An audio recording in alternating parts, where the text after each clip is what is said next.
100 দিনের কাজের টাকা, ওটা 21 লক্ষ নয়, এটা সেন্ট্রাল গভর্নমেন্টের পোর্টাল থেকে নিয়েছিলাম আমরা। এখন আমরা দেখতে পাচ্ছি ওটা প্রায় 50 লক্ষ, এবং এই 50 লক্ষ মানুষকে মনে রাখবেন, আমরা আর 2-3 দিনের মধ্যেই তারা যে কাজ করেছিলেন টাকা পায়নি, সেই টাকা পেয়ে যাবেন।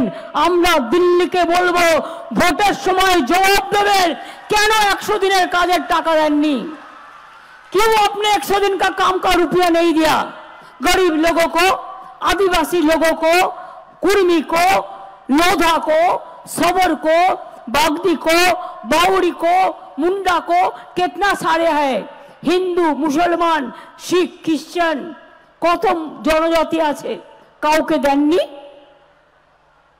हमने तैयार किया। मने राखबेन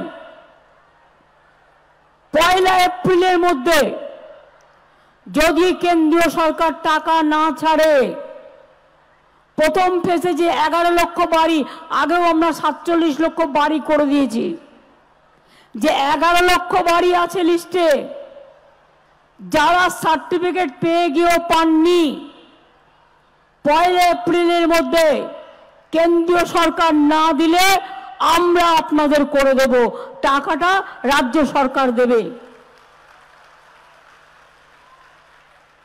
সরাসরি মুখ্যমন্ত্রী তো অনেকে আবেদন করেছিলেন, আমি সেটাকেও ভেবে দেখতে অনুরোধ করব।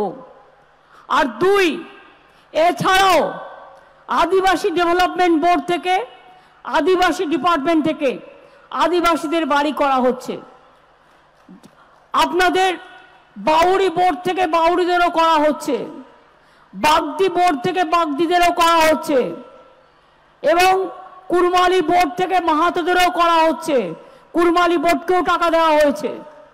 আস্তে আস্তে সংখ্যালঘু বোর্ড থেকে সংখ্যালঘুদেরও করে দেওয়া হচ্ছে। অর্থাৎ এই 11 লক্ষ টাকা বেড়ে আরো 5-6 লক্ষ হয়ে যাবে, 16-17 লক্ষ হয়ে যাবে, প্লাস সরাসরি মুখ্যমন্ত্রীতে যারা করেছিলেন তাদেরও করে দেব। তারপরে যেটা বাকি থাকবে ফেজ বাই ফেজ আমরা করে দেব। কাউকে ভিক্ষে চাওয়ার প্রয়োজন নয়।